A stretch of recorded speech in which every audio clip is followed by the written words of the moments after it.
Halo semua, perkenalkan nama saya Junior Marcelino Pola dengan NIM 112311034 dari Program Studi Informatika Institut Teknologi Kalimantan. Di video ini saya akan mendemonstrasikan implementasi Distributed Synchronized System. Sistem yang saya bangun terdiri dari 4 komponen utama, yaitu pertama, Distributed Log Manager, yang menggunakan algoritma Raft Consensus untuk menjamin konsisten log di seluruh node. Kedua, Distributed Queue System, menggunakan consistent hashing dengan Redis sebagai backend persisten. Ketiga, ada Distributed Cache Coherence, menggunakan protokol MESI.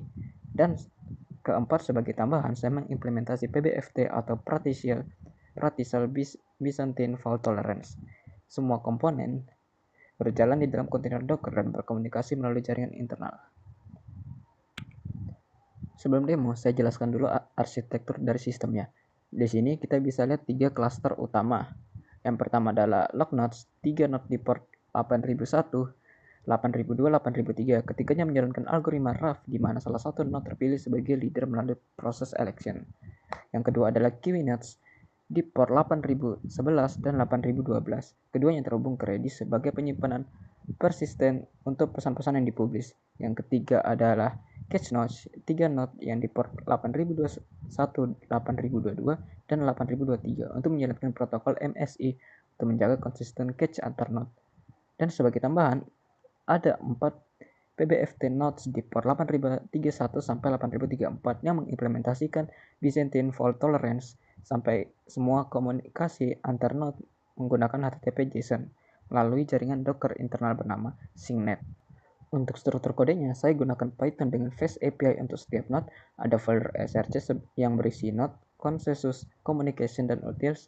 Semua node di containers menggunakan Docker dengan satu Docker file yang sama.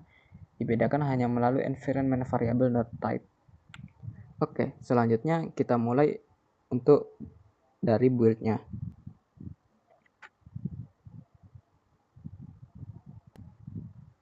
Oke, lalu kemudian kita verifikasi semua healthy. Oke, bisa dilihat di sini ada 13 kontainer yang berjalan, Redis 3 log, 2 KWNet, 3 cache node, dan 4 PBFT node, semuanya berstatus healthy. Oke, selanjutnya kita melakukan health check untuk semua node-nya.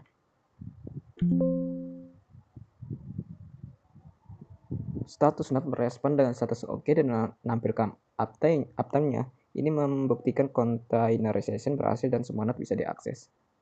Oke, sekarang kita demo distribusi log manager. Ini adalah komponen pertama dan paling kompleks karena menggunakan algoritma Raft Consensus. Yang pertama itu kita akan menunjukkan Raft Reader.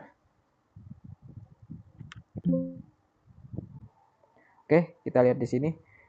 Itu ada node 3 sebagai follower, lalu node 2 sebagai leadernya, dan node 1 itu sebagai followernya. Ini adalah hasil dari proses Raft election yang terjadi otomatis saat kontainer pertama kali start. Leader ini yang akan memproses semua operasi log. Oke, selanjutnya kita akan melakukan demo exclusive log.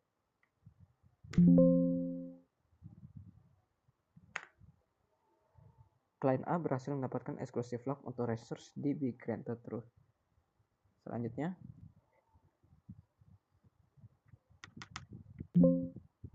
oke, di sini klien B mencoba acquire log yang sama, ditolak dengan relational loghead. Ini membuktikan exclusive log bekerja dengan benar. Lalu kita melakukan demo shared log.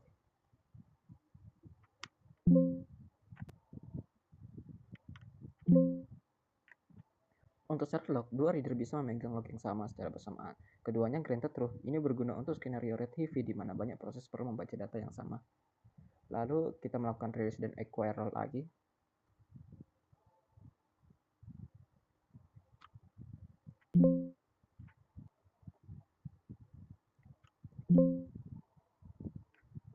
Setelah klien A rilis, klien B langsung bisa mendapatkan log release true lalu granted true.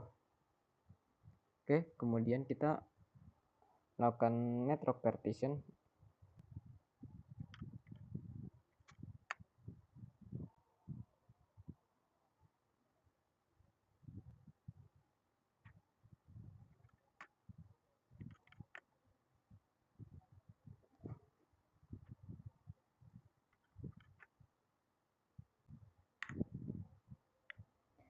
Oke, di terminal kita bisa lihat monitoring real time saat yang sebelumnya node 2 adalah leader. Sekarang yang tadi lalu saya putuskan node 2 dari network, perhatikan setelah beberapa detik node 1 dan 3 otomatis melakukan election dan menjadi leader baru. Sistem tetap bisa menerima request log meskipun leader sebelumnya terputus. Sekarang saat disambungkan kembali ke node 2, node 2 kembali sebagai follower karena sudah ada leader baru. Ini adalah rough partition handling yang bekerja sempurna. Oke, selanjutnya kita demo distribute kiwi system yang menggunakan consistent hashing.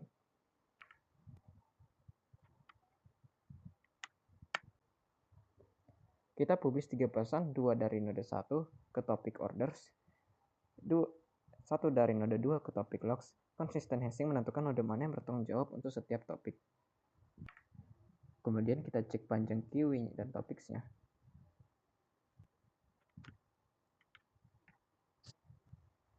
Kiwi order sepanjangnya 2 dan kita bisa lihat ada 2 topik aktif, yaitu order dan logs. Selanjutnya kita akan melakukan consume message.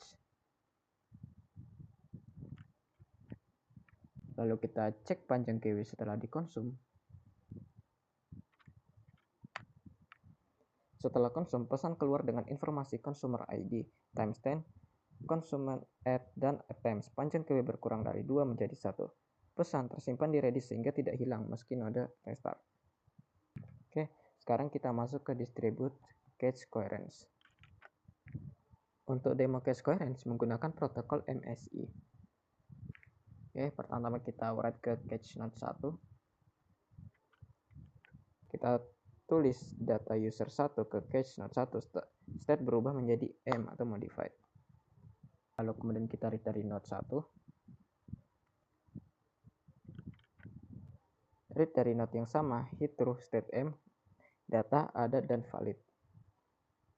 Kemudian kita read dari node 2 dan dari node 3. Hit dari node 2 dan node 3, hit false state 1 atau invalid. Ini karena saat node 1 menulis tadi, otomatis di broadcast pesan invalidate ke semua peer. Inilah MSI invalidation protokol bekerja, data di node lain langsung dianggap tidak valid. Kemudian kita get startnya.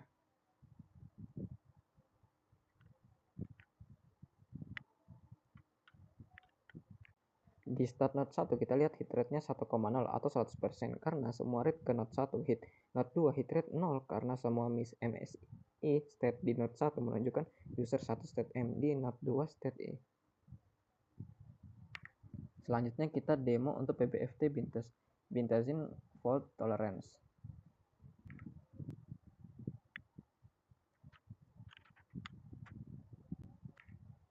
Di sini kita set node 1 sebagai primary PBFT dengan N sama dengan 4 dan F sama dengan 1.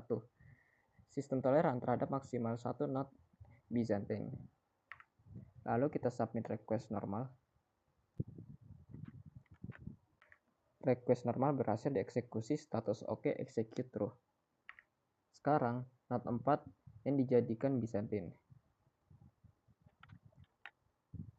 Sekarang saya jadikan ini node 4 sebagai Byzantine node yang berperilaku jahat atau malicious. Selanjutnya kita submit request saat ada Byzantine node. Oke, di sini sistem tetap berhasil mengeksekusi request meski node 4 Byzantine ini karena kita masih mempunyai 3 node jujur yang memenuhi quorum 2F plus 1 sama dengan 3. Oke, lalu kita bandingkan state node 1 jujur sama node yang Byzantine dan kita kembalikan node 4 yang jujur. Node execute count sama dengan 2, node 4 is Byzantine sama dengan true. Setelah dikembalikan, node 4 jujur kembali dengan warning node is honest again. Oke, implementasi PBFT sudah. Sekarang kita masuk ke performance testing. Saya mulai dengan benchmark manual.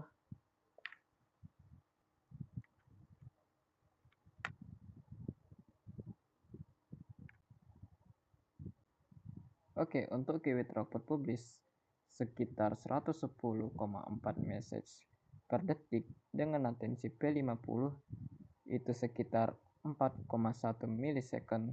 Konsum sedikit lebih lambat karena melibatkan deserialisasi JSON dari Redis. Untuk cache, urut latensi P50 sekitar 3,3 milisecond. Lalu read dari node 1 hit rate 100% karena kita baru saja write. Untuk log sukses rate-nya 100% dengan latensi itu sekitar 2,8 milisecond untuk P50-nya. Ini lebih tinggi dari cache dan kiwi karena harus melalui rough consensus sebelum log diberikan. Contention test membuktikan klien tidak bisa acquire saat log dipegang klien X dan berhasil setelah rilis. Oke, selanjutnya kita lakukan load testing menggunakan Locus untuk mensimulasikan concurrent user.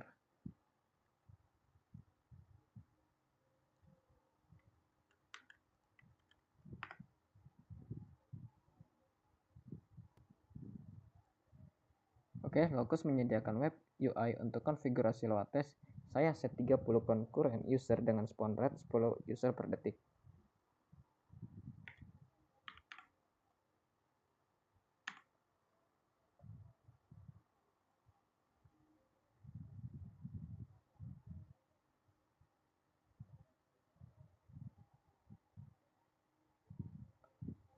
Load test dimulai, user naik bertahap 10 per detik hingga mencapai 30. Di tab statistik, kita bisa lihat setiap endpoint diuji secara bersamaan, catch rate dan write, queue publish dan consume, serta log acquire dan release berjalan paralel.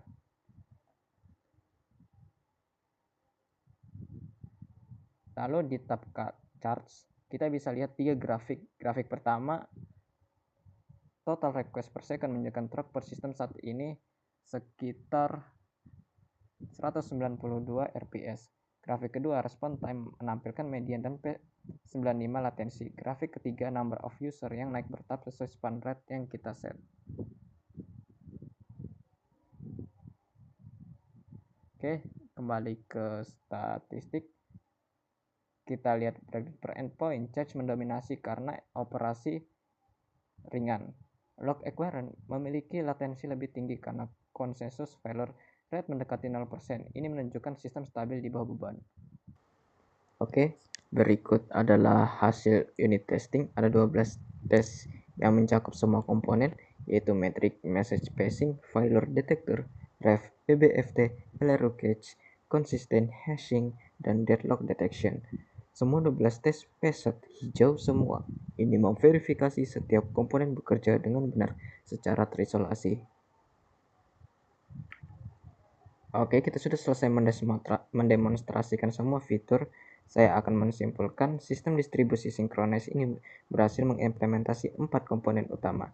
Distribute log manager dengan rough consensus yang terbukti bisa menangani network partition dan memilih leader baru secara otomatis.